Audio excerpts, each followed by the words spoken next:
Yeah, it was really hard for me, putting that career aside, but then jumping into my next most amazing phase, which is becoming a mom. And just being able to kind of balance all of that. And then on top of it, we're expected to kind of reinvent ourselves. Like, what are they going to do next? That's always the expectation for all the athletes. During COVID, it just made me realize that I already had so many amazing things right in front of me. It made me more appreciative of what I already have. And obviously my family was always a part of that. That was the most important piece.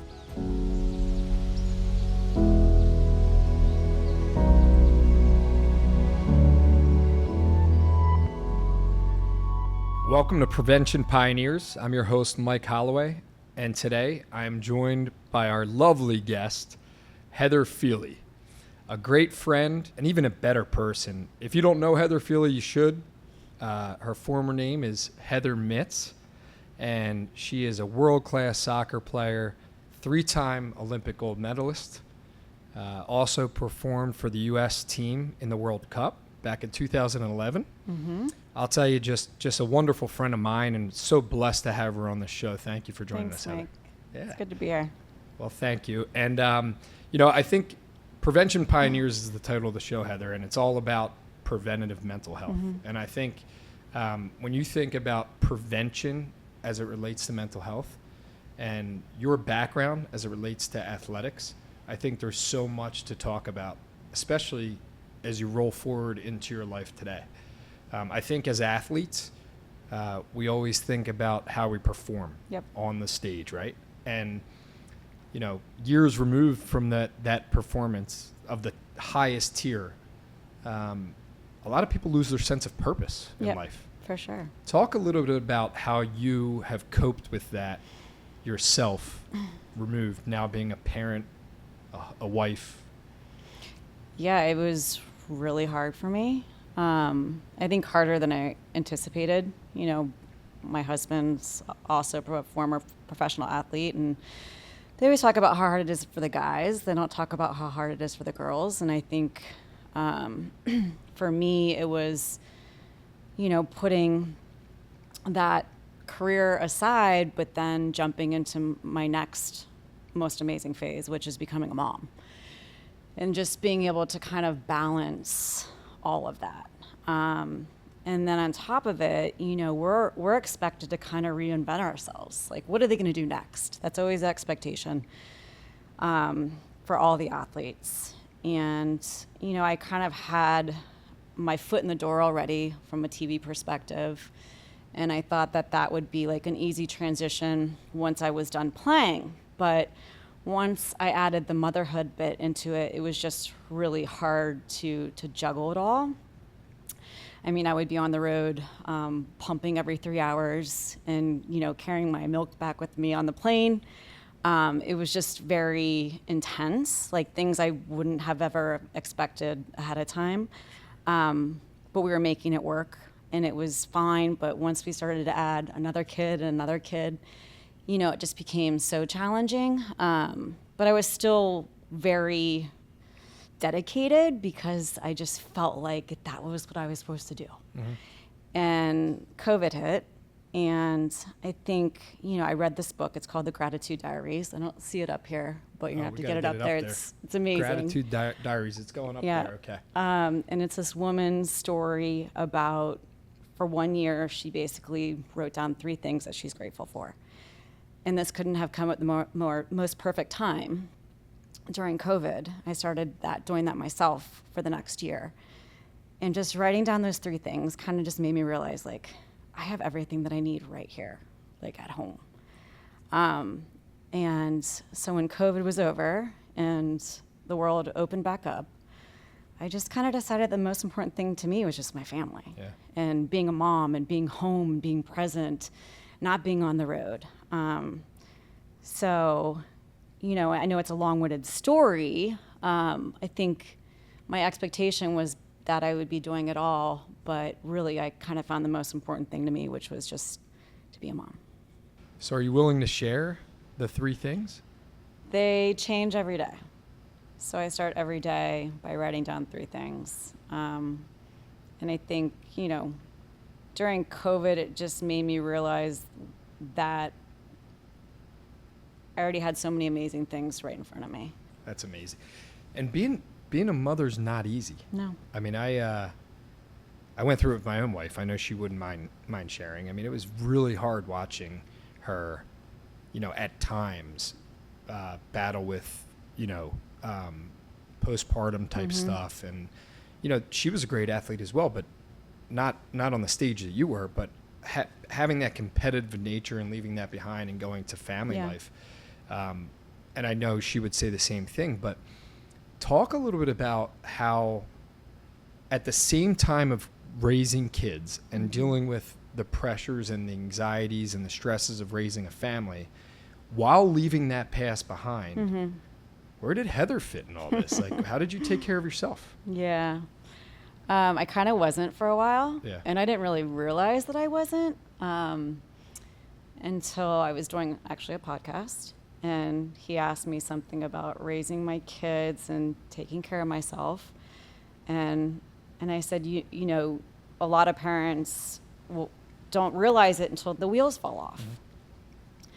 And I wasn't talking about myself. But then later on, I realized, oh my gosh, like, I'm getting kind of close to that. Once again, during the COVID time, just not around family and friends, not around like that socialization piece. My husband and I both aren't from here, so we didn't have anybody that could watch our kids anyway. And I just hadn't been on a trip in so long. I said, you know what? I'm going to take a trip for like 2 days. I'm going to go by myself, and I'll be back. So he watched the kids, and I went down to Miami, the Standard. It's amazing, by the way, if you've never been. And just kind of relaxed. I went and I did yoga the first night. I hadn't done yoga in like 2 years because everything was shut down. I realized how much I needed that in my life again. I brought this amazing book, sat there and kind of journaled and, you know, went through a little bit of some of my past traumas and just sat there and had the most amazing food, got some sun and great night's sleep. And I came back after 2 nights and was just like a completely different person. I was totally recharged. That's all I needed was a little bit of a break, kind of just to find myself and figure out what it is that I need. And since then, I have made sure to provide myself self-care once a day, every day. That's awesome. And I know everybody's different, but I think we all deserve it. And it doesn't have to take a lot of time. It could be 5 minutes, it could be 20 minutes, but just figuring out exactly what that is that you need in your life to kind of fill your own bucket, because when you fill your own bucket, you're more likely to fill everybody else's. So true. I know you're a huge fitness advocate. Can you just share some of the other ways when you take that mental health block in your day, outside of fitness maybe? Yeah, for me, it's a lot of times meditating. It's going outside and sitting, and I have like this amazing egg chair that I go out and I like to drink my coffee and just kind of sit there. I think for a lot of people, it's going for a walk. It's just being out in nature. Just finding a way to kind of do something that you enjoy, that brings you peace, allows you to get out of your own head, you know, and just, you know, do you. Yeah. So I think everybody's different in what that aspect is. Yeah. Let's go back to your soccer career, and you know, everybody knows you for these unbelievable, successes that you've had. Obviously, the 3 gold medals. Is there an aspect of your career that nobody saw that helped shape your mental health awareness and your path, your journey towards living a mentally healthy life? I think, yeah. My parents got divorced when I was like in 7th grade, and I think that I took it really hard and I didn't know how to handle it. I kept a lot of things inside, and I actually started to kind of rebel and gravitate towards a really rebellious group of kids. and that would carry on until like my senior year. All my friends, we were meeting up at a friend's house, and we got there early, and we were waiting on two of our guy friends to show up to the house. And that windy road that we drove down all the time to get to this house, they were going down it. They were messed up, speeding, lost control of the car, hit a tree, and one of my best friends ended up dying. And that was super traumatic for me because we were so young, and it kind of shows you that you're not invincible, and it shows you that your actions lead to consequences. And at the time being, I was not really motivated. I was just kind of cruising on my natural ability, but luckily I would still get this opportunity to go to the University of Florida. And when I look back on it, I realized that soccer saved me. It gave me an opportunity to go away from my friends who maybe weren't the best influence on me, and it kind of gave me a fresh new start. And I think by surrounding myself with the girls on my team that were more motivated, smarter than me, more dedicated, just driven, that really showed me what I needed to do to be the best possible athlete. They say you are the sum of the 5 people that you spend the most time with. And I'm going to use that one I'm going to give that one to Brett, my wife, because she's constantly giving the kids, you are who who surrounds you, right? And my parents used to say the same thing to me with my friends in high school, and I clearly didn't listen to them. Sure. Those things that they're kind of put there in place to kind of make you realize that you're just not making the best decisions and you can do better, and it's up to you. Do you want to go this way or do you want to go that way? So I think surrounding yourself with the right people is not only really good for your trajectory of what you're going to do in life, but it's also good for your mental health. Yeah. That's really powerful. Thank you for sharing that story, by the way. How does spirituality fit into your daily routine or overall outlook on life? Does it or does it not? It does. It does? Yeah, it's taken a lot of different paths. Yeah, and that's fine. But it is an aspect of it. Yeah. And the reason I ask is because when you were just telling your story about some of the trauma that you endured, I think we've all have our stories about, different things that have happened in life that really cause you to wake up and be like, wow, how fortunate am I to be here in this situation right now. And for a while, I didn't know how to handle that. Like, there was a lot of guilt I've had over certain situations that friends or other people have endured that I haven't endured.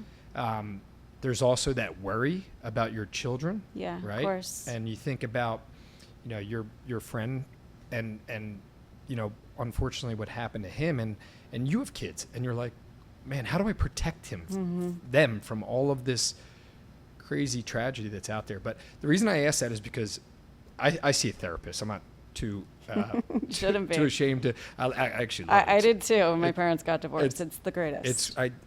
It's one of my favorite days of the month, right? Brett's too.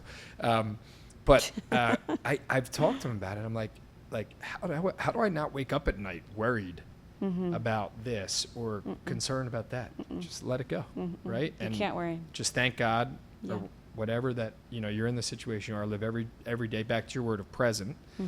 And I think it's something you need to work on. But I think that's a great aspect of staying mentally healthy is doing your best.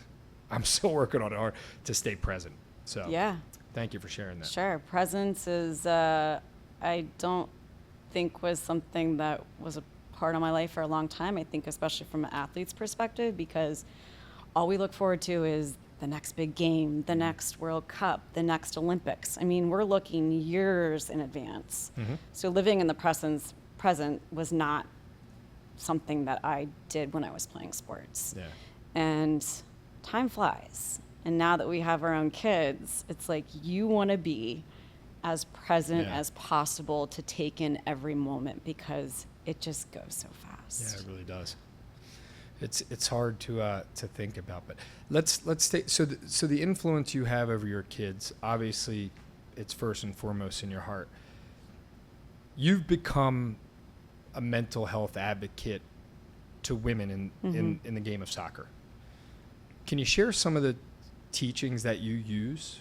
Obviously, talking to me, a parent, and I could relate to the family first thing. But young athletes, right, who are Heather Mitts back when she was 11, 12, 13, 15 years old, right? Yeah. What are some of the messages you share with them? Yeah, so I feel like I was very fortunate from when I was playing because I had a really good balance, but I also didn't have social media. And kids now have social media. And quite honestly, I just wish it would go away because I feel like there's a lot of things that are said on there that are very hurtful, and kids don't know how to handle that, right?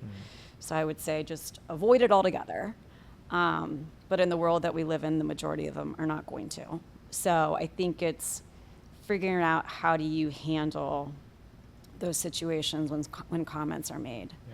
And I think it's extra energy from us. There's going to be hurtful things. I mean, you can't make everybody happy no matter what. But I think if you see that something is affecting you, ask, is it worth it? Right? It's pretty simple. Yeah.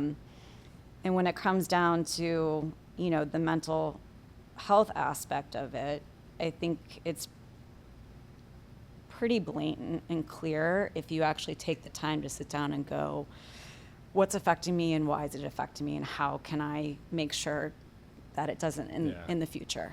But a lot of times it's easier said than done. Sure. Yeah, it's really hard. Back when we were growing up, it had to be said right to your face. Now it's right there every morning, every post. It's really, but it's interesting, right? On a weird way, it's teaching kids today how to create resiliency out of adversity in real time. Right. So on one side, it's like developing their skills so much quicker as long as it doesn't cripple them.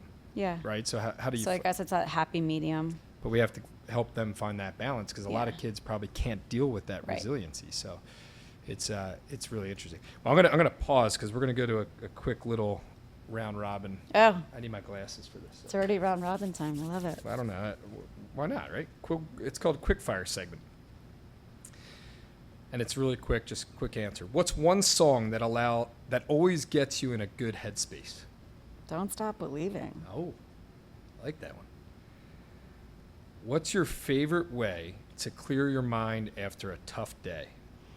To meditate. I think you already answered that one. Let's go back to your playing days. What's a pregame ritual you still use in real life? So boring, but just having a good breakfast and a good night's rest. That's not boring. A lot of people don't do that, believe it or not. One thing that instantly boosts your mood. I think either a hug or looking at pictures of my kids. Hugs are powerful, by the way. Yeah, they are. It's got to be a 20-second hug, I learned. You got to hug longer. Yeah, you give really good hugs. Thank you. Yeah. I appreciate that. If you could tell your younger self one thing about success, what would it be? You get to define what success is. How do you find a success? I think success is finding your purpose and your passion, doing what you love, and doing it to the best of your ability. That's beautiful. I love that. Thanks.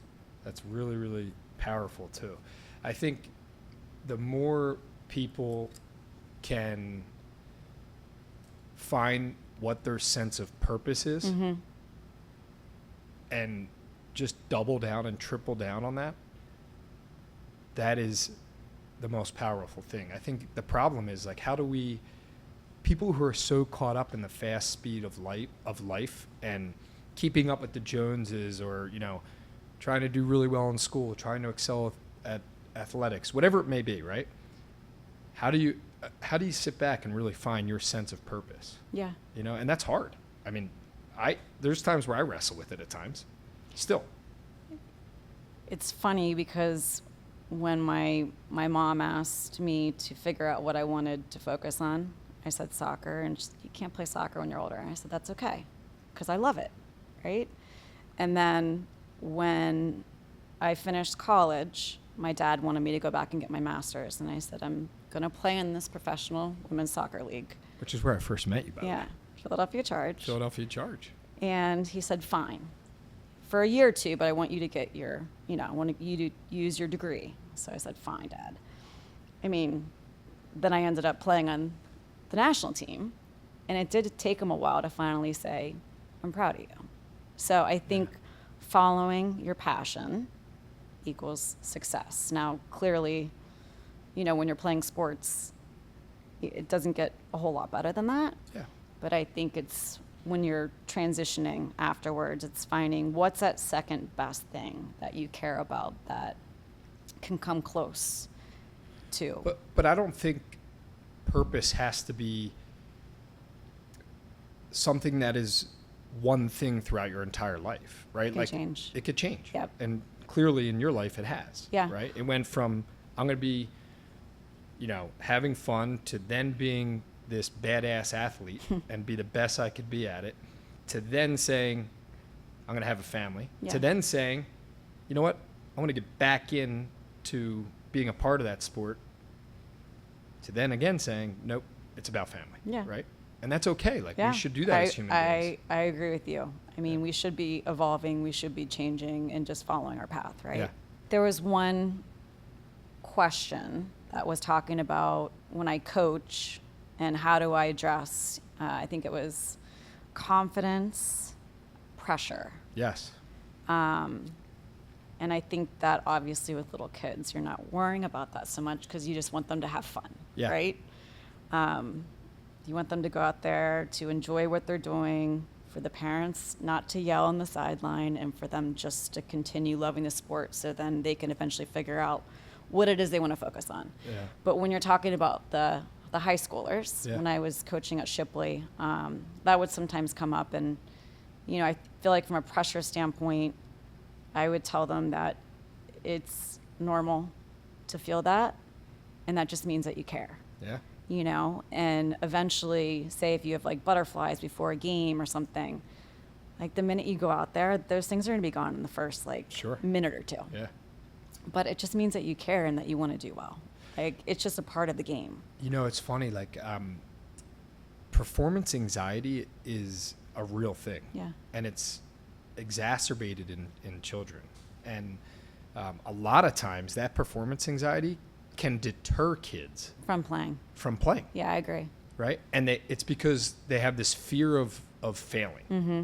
Right? Or they have this fear of if I go out and make this mistake, when you and I know, even if we're yelling as a coach or yelling as a parent, we don't really care if you mess up. We're yelling because we want you to hustle. Yeah. We want you to, do your best, whatever, and have fun. But messing up is what shapes the player. Correct. So it's one of those things where and then they don't want to listen to their parents. Yep. So they got to listen to somebody else. So having a really strong coach is key. So important. Right? And it's really hard to find. Yeah. Which is, I'm really sure, hard why to you find. give back like you do. Well, I didn't ever want to coach Yeah. when I was playing, but I had such a bad experience with one coach in particular. He almost made me want to quit playing. This is late in my career. That I decided I just wanted to have a positive impact. I didn't want to be, I wanted to be one of the good guys to go out there and just be able to share stuff and make them have fun and cheer them on. Yeah. And so it's not any different from me being a mom. Do you think there's a way to delicately get the best out of kids that have talent but aren't ready to put in the work? Or do you feel like it has to come on their own terms? I think it has to come on their own terms. Yeah. When they're ready to dedicate themselves, then they are. Yeah. But the more you force them, the less they're going to want to do it. And you got to let them fail, right? Mm-hmm. In other words, when I say fail, in other words, if you can't do everything for them. Yeah. You can't be the one that's going to do all the signing up and, you have practice. Put it on your own schedule, right? And try to figure out how to gain that responsibility themselves to prove to them that it does matter. Is that? Yes. Totally. Especially as they get older. Yeah. Yeah. I mean, put it more on them. If you truly want this, Yeah. then what are you willing to do to make it work? Right. Yeah. Right. And then just being open and talking to them and having that open sense of communication to say, look, if there's anything bothering you about this, we're here to talk to, right? Yeah. And I always tell my kids, at least, look, I just want you talking. If you're not talking to mom or I for whatever reason, talk to somebody who you're comfortable with talking to, Yeah. whether it's a coach, again, back to the importance of the coach, or even another parent, that, like, I just want them to know that talk, right? Yeah. It's so important to get that out. So Yeah, your communication within your family is so good, and you can tell, and your kids are definitely like reaping that benefit and carrying it on. well, I appreciate that, but I think it's important for them to also feel that it's okay to talk to other people, right? And get that out. So, no, this has been awesome. You've shared so many great aspects of what it is that has helped define your life and your path going forward from being this world-renowned, famous soccer player to what I will tell people is a world-renowned, unbelievable mother and wife. Thank you. So thank you It's for the best joining compliment. us. I appreciate it. Well, I mean it. Thanks. And I'm blessed to know you and AJ and your beautiful family. Same. So thank you. So that's a wrap today on Prevention Pioneers. Thank you for joining us. This was an unbelievable segment with Heather Feeley. And if you like the show, please don't forget to like us and share on whatever platform it is that you engage on podcasts. And please tune in next time for Prevention Pioneers. Thank you.